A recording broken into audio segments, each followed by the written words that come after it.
خدا یسوع مسیح کے نام میں آپ سب کو سلام۔ میرے ساتھ نکالیے ایوب کی کتاب، اس کا 23واں باب۔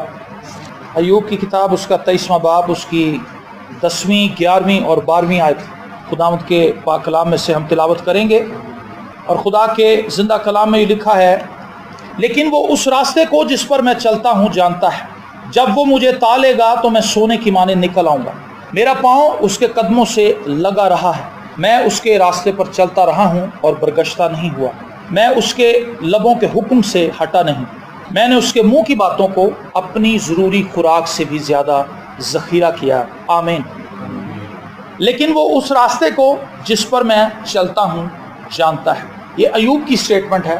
ایوب کہتا ہے کہ جن راہوں پر میں چل رہا ہوں خدا ان سے بخوبی واقف ہے، خدا انہیں جانتا ہے۔ میری اور آپ کی زندگی میں بھی حالات کیسے بھی ہیں خدا جانتا ہے۔ میں اور آپ سارا دن کیا سوچتے ہیں، ہمارے ذہن میں کیا چلتا رہتا ہے، ہم کن کن مشکلات کا شکار ہیں، کون کون سے مسائل ہمیں درپیش ہیں۔ کوئی بھی ایسی بات جو ہماری زندگی میں ہے وہ خدا سے روپوش نہیں۔ خدا ان سب باتوں کو جانتا ہے۔ ہمیں پیسوں کی ضرورت ہے، خدا کو پتہ ہے۔ ہم کسی بیماری کا شکار ہیں، خدا اس بات سے واقف ہے۔ ہم کن کن چیزوں کے لیے ضرورت مند ہیں اور وہ خوف جو ہماری زندگی میں موجود ہیں خدا ان سے بھی واقف ہے۔ بہت سی ایسی باتیں ہیں جو ہم دوسروں کو نہیں بتا سکتے لیکن خدا ان کو جانتا ہے۔ اور ایوب کو یہ بات پتہ ہے کہ خدا میری زندگی سے علاقہ رکھنے والی ہر ایک چیز کو بخوبی جانتا ہے اور خدا ان تمام معاملات کو ڈیل بھی کر سکتا ہے۔ آمین۔ اور وہ کہتا ہے جب وہ مجھے تالے گا تو میں سونے کی مانند نکل آؤں گا۔ اس سارے پروسیجر کے اندر جو کچھ بھی ہماری زندگی میں چل رہا ہے، ایک خادم نے بڑی خوبصورت بات کہی، ایرک وارن نے۔ وہ یہ کہتا ہے کہ میری اور آپ کی زندگی میں جو کچھ بھی رونما ہو رہا ہے خدا ان کو ہماری تربیت کے لیے استعمال کر رہا ہے۔ خواہ وہ منفی حالات ہیں، کچھ بھی ہے، وہ باتیں جو ہمیں ناپسند ہیں اور وہ مشکل ہماری لائف میں ہو رہی ہیں، وہ لوگ جو ہمیں ناپسند ہیں لیکن تو بھی وہ ہمارے ساتھ جڑے ہوئے ہیں، وہ حالات جن سے ہم پیچھا چھڑانا چاہتے ہیں لیکن وہ عرصہ دراز سے ہمارے ساتھ ہی لگے ہوئے ہیں، وہ ہماری جان نہیں چھوڑتے، وہ بیماریاں جن کو ہم اپنی لائف سے دور کر دینا چاہتے ہیں، وہ وسوسے، وہ مسائل جن سے ہم جونج کر تھک گئے ہیں لیکن تو بھی وہ ہماری جان نہیں چھوڑتے۔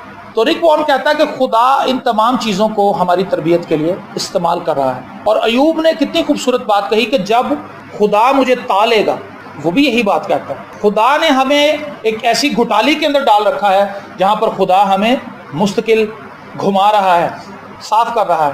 ہر قسم کا رنگا ملاوٹ جو ہے خدا ہماری زندگی سے باہر نکال رہا ہے۔ اور خدا یوز کن چیزوں کو کر رہا ہے؟ ہمارے روزمرہ کے حالات، روزمرہ کی چیزوں کو۔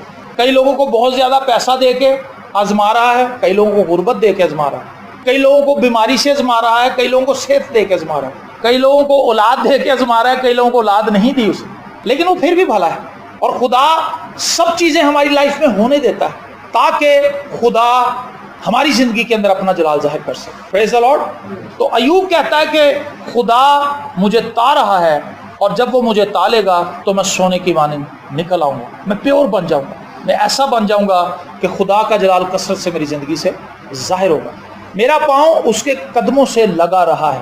یہ وہ ضروری بات ہے جو میری اور آپ کی زندگی میں ہونی چاہیے۔ ہم خدا کے فٹ پرنٹس کو فالو کریں، خدا کے نقش قدم کو دیکھیں، مسیح کے نقش قدم کو فالو کریں۔ وہ باتیں جو مسیح کے اندر تھیں وہ ہمارے اندر ہونی چاہیے، وہ مزاج جو مسیح یسوع کے اندر تھا وہ ہمارے اندر بھی ہونا چاہیے، وہ سوچیں جو مسیح یسوع کے اندر تھیں وہ ہمارے اندر بھی ہونی چاہیے۔ اگر ہم ایسا کر رہے ہیں تو یاد رکھیں مشکلات چاہے کتنی بھی بڑی ہوں اور مسائل کتنے بھی بڑے ہوں وہ ہمارا کچھ بگاڑ نہیں سکیں گے، بشرط یہ کہ ہم نے اپنے قدم یسوع کے فٹ پرنٹس کے اوپر رکھے ہوئے ہیں۔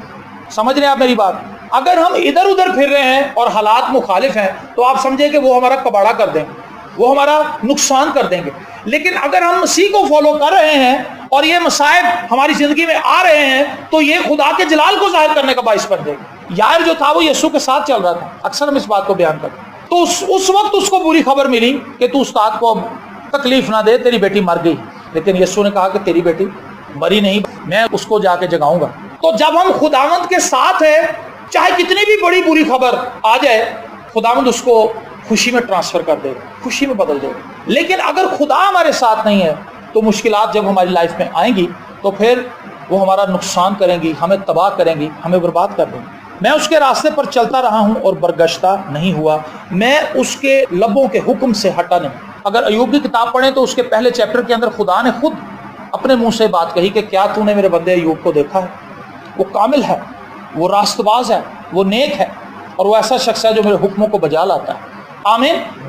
تو اب وہ بات جو خدا نے ایوب کے تعلق سے کہی تھی، ایوب اپنے منہ سے بھی کہتا ہے کہ میں نے خدا کے حکموں کو ماننے اور خدا کے حکموں کی پیروی کرنے کی کوشش کی ہے، میں نے حتی الامکان اپنی قوت لگائی ہے کہ میں خدا کے قوانین کے اوپر چلتا رہوں۔ کئی دفعہ ہم ان باتوں کو کرتے ہیں جن کو کرنا آسان ہوتا ہے، لیکن جن چیزوں کو کرنا مشکل ہوتا ہے ہم عذر پیش کرتے ہیں کہ جی ہم تو انسان ہیں، اب ہم سب باتوں پہ تو عمل نہیں کر سکتے، اور بڑی آسانی سے ہم اس میں سے نکل جاتے ہیں۔ لیکن ایک مسیحی کی زندگی کے اندر یہ بات ہونی چاہیے کہ وہ کوشش کرے، سٹیپ لے، وہ کام جو دوسرے نہیں کر رہے وہ ایک مسیحی کو کرنے چاہیے، اور اسے یہ سٹیپ لینا چاہیے کہ میں دوسروں کے لیے نمونہ بنوں گا، میں دوسروں کے لیے ایک بیکن ہاؤس کی طرح کام کروں گا، لائٹ ہاؤس کی طرح، اور دوسروں کے لیے نمونہ بنوں گا تاکہ وہ جان سکیں کہ اگر یہ شخص مسیح کی پیروی کر سکتا ہے تو میں کیوں نہیں کر سکتا۔ مجھے اچھی طرح یاد ہے بارش کا پہلا قطرہ، وہ میری فیوریٹ سٹوری ہوا کرتی تھی، آج بھی مجھے وہ بڑی پسند ہے، کہ آسمان پر بہت سے بارش کے قطرے تھے بادلوں کے اندر، اور انہوں نے دیکھا کہ زمین خشک ہے، بنجر ہے، اور لوگ پینے کے لیے پانی ڈھونڈ رہے ہیں۔ تو انہوں نے کہا کہ بھائیو، ان کی کونسل ہوئی، آپس میں مشاورتی میٹنگ ہوئی، تو وہ قطرے اوپر جو پانی کے تھے وہ کہنے لگے کہ بھائیو، زمین جتنی خشک ہے، جب ہم نے اس کے اوپر گرنا ہے ہمارا پتہ بھی نہیں چل، تو بہتر ہے کہ ہم ادھر ہی رہتے ہیں۔ لیکن ایک قطرے نے کہا کہ آپ میں سے چاہے کوئی بھی نہ جائے لیکن میں نیچے جاؤں گا، میں جمپ لگانے لگا ہوں، اگر تم آنا چاہتے ہو تو تم آ جاؤ۔ اور وہ قطرہ نمونہ بنا ان کے لیے۔ وہ کام جو انہیں مشکل نظر آ رہا تھا، اس نے کہا میں اکیلا جاؤں گا اور میں ایمان رکھتا ہوں کہ تم بھی میرے پیچھے آؤ گے۔ اور جیسے ہی اس نے جمپ لگائی، اس کے پیچھے دوسرے اس کے ساتھی بھی آنے لگے، اور پھر جل تھل بارش ہوئی، اور وہ تمام علاقہ پانی سے سیراب ہو گیا، اور ان لوگوں کی ضرورت پوری ہو گئی۔ کئی دفعہ جب میرے اور آپ کے ایمان کا سٹیپ دوسرے لوگ دیکھتے ہیں تو وہ بھی آگے قدم بڑھاتے ہیں۔ جاتی جولیت کو جب داؤد نے مارا تھا تو تمام فوج جو بنی اسرائیل کی تھی ان کا بھی ایمان بڑھ گیا۔ انہوں نے کہا کہ اگر یہ نہتا نوجوان بچہ اتنے بڑے سورما کو مار سکتا ہے تو ہم تو باقی فوج کو تباہ کر دیں گے، اور وہ بڑے آگے، اور انہوں نے ایسا ہی کیا۔ کئی بار ہم دوسروں کو دیکھتے رہتے ہیں لیکن ہم خود ایمان کا قدم نہیں بڑھاتے۔ اور پترس نے کہا خداوند اگر تو ہے تو میں آؤں؟ یسوع نے کہا آ، اور وہ پانی پر چلنے لگا، کشتی سے باہر نکلا، اس نے اپنا قدم رکھا اور پانی پر چلنے لگا۔ ہمیں ضرورت ہے کہ ہم سٹیپ بڑھائیں اور خداوند یسوع مسیح کے فٹ پرنٹس کو فالو کریں۔ جب ہم ایسا کریں گے تو ہماری زندگی کے اندر معجزات ہوں گے۔ جب ہم ایسا کریں گے تو وہ کام ہماری لائف میں ہوں گے جو دوسرے لوگوں کی زندگی میں نہیں ہو رہے، اور جب وہ ہماری زندگی میں وہ کام ہوتا ہوا دیکھیں گے تو پھر وہ ایمان رکھیں گے کہ خدا ہمارے لیے بھی یہ کر سکتا ہے۔ پریز دی لارڈ۔ اور پھر آگے لکھا ہے میں نے اس کے منہ کی باتوں کو اپنی ضروری خوراک سے بھی زیادہ ذخیرہ کیا ہے۔ یہ وہ چیز ہے جسے سٹور کرنا ہے، خدا کے کلام کو۔ آج ہم نے بہت سی چیزیں اپنے گھر میں سٹور کی ہوئی ہیں، کوڑ کباڑ بھی رکھا ہوا ہے۔ ہم جس معاشرے میں رہتے ہیں ہم چیزوں کو پھینکنے کے عادی نہیں ہیں، ہم رکھنے کے عادی ہیں، کہتے ہیں چلو کام آئے گی۔ کوئی چیز ٹوٹ بھی جائے تو اس کو سٹور کے اندر پھینک دیتے ہیں، اور سال ہر سال کے بعد جب دوبارہ کہیں سٹور میں جاتے ہیں تو ہمیں وہ چیز نظر آتی ہے، ہم اسے اٹھاتے ہیں، صاف کرتے ہیں، سوچتے ہیں کہ اتنے سالوں سے بیکاری پڑی، پھینک دیں، پھر یہ سوچ کے رکھ دیتے ہیں چلو شاید پھر کام آ جائے۔ یہ ہمارا طریقہ کار ہے، اور ہمارے گھروں میں اسی لیے سامان کی قلت نہیں ہے، سامان کی بہتات ہے۔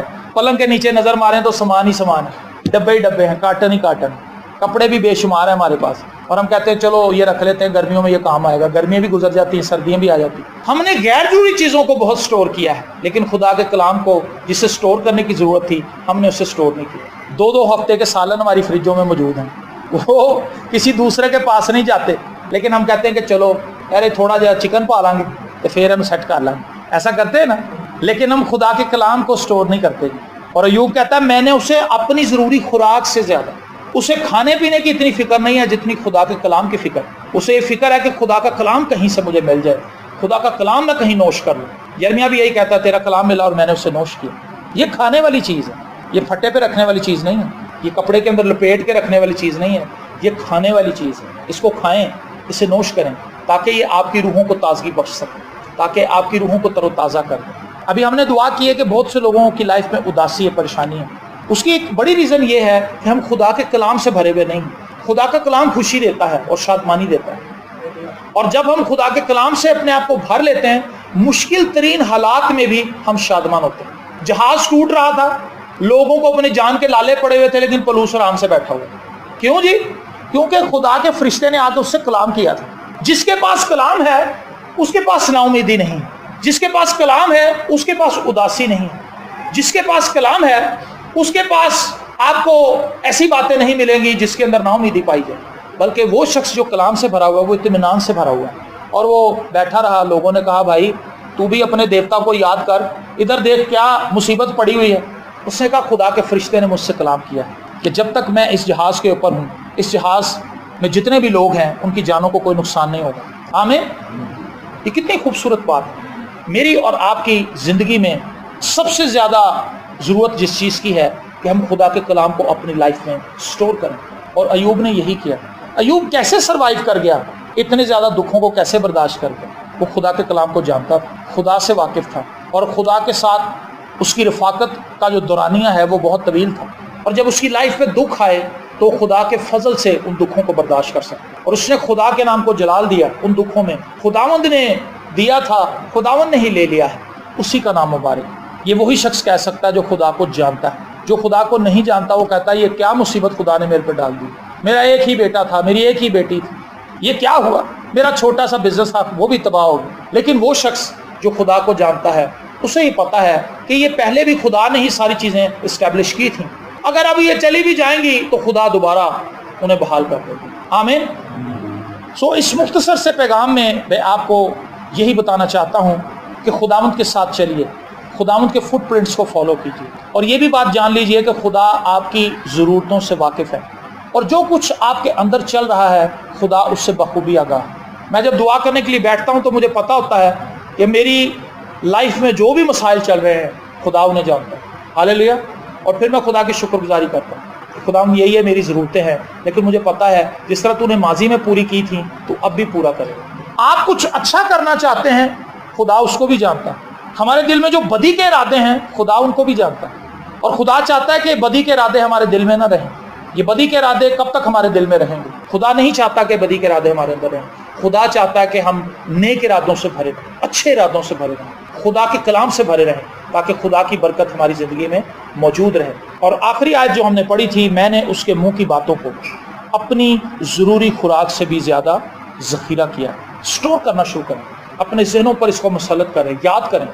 اگر آپ یاد نہیں کرتے خدا کے کلام کو تو یاد کرنا شروع کریں۔ وہ آیتیں جو آپ کو بہت پسند ہیں ان کو زبانی یاد کریں، اور آپ انہیں چلتے پھرتے اپنی ڈیلی روٹین میں دہراتے رہیں، اور کیا ہوگا؟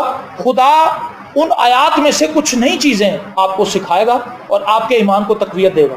آپ اپنے بچوں کے ساتھ مل کے پریکٹس کر سکتے ہیں، اپنے بچوں کو ایک آیت سکھائیں، ان کے ساتھ ایک آیت سیکھیں، اور اس طرح سے کیا ہوگا کہ آپ کے بچے اس بات کو سیکھ لیں گے کہ خدا کا کلام کیا ہے۔ روزمرہ ان سے بات چیت کریں، اپنی فیملی میں خدا کے کلام کے تعلق سے گفتگو کریں۔ ہم بہت سی باتیں کرتے ہیں لیکن خدا کے کلام کے تعلق سے بات نہیں کرتے۔ کیا آپ نے کبھی سوچا اس بات کو؟ بہت سی گفتگو ہم کرتے ہیں، فلاں جگہ پر گئے تھے، وہاں پر فوتگی پہ کیا کچھ ہوا تھا، سب کچھ ہم ایک دوسرے کو بتاتے ہیں۔ آج رش بہت تھا، وہاں پہ ٹریفک پھنس گئی تھی، وہاں پہ ایک بندے کی لڑائی ہو گئی تھی، اس نے یہ کیا تھا، اس نے فلانے کو اینٹ مار دی تھی، سر پھٹ گئے تھے، پھر پولیس آ گئی تھی، پھر پولیس ان کو ڈالے میں ڈال کے لے گئی تھی۔ یہ ساری چیزیں ہم ایک دوسرے کو بتاتے ہیں، لیکن خدا کا کلام ہم ایک دوسرے سے شیئر نہیں کرتے۔ آج صبح جب میں نے بائبل کھولی تو میں یہ آیت پڑھ رہا تھا، یہ کتنی خوبصورت آیت، یہ دیکھو یہ کیسی بات ہے۔ جب ہم ایک دوسرے کے ساتھ شیئر کرتے ہیں تو خدا اپنے کلام کے وسیلے سے ہمیں برکت دیتا ہے، اور ایوب یہی کرتا ہے، وہ اپنی ضروری خوراک سے زیادہ خدا کے کلام کو اپنے دل میں سٹور کرتا ہے، اور خدا اپنے لوگوں کو بحال کرتا ہے، ان لوگوں کو جو اس پر تکیہ کرتے ہیں، اس پر توکل کرتے ہیں۔ خداوند آپ کو برکت دے۔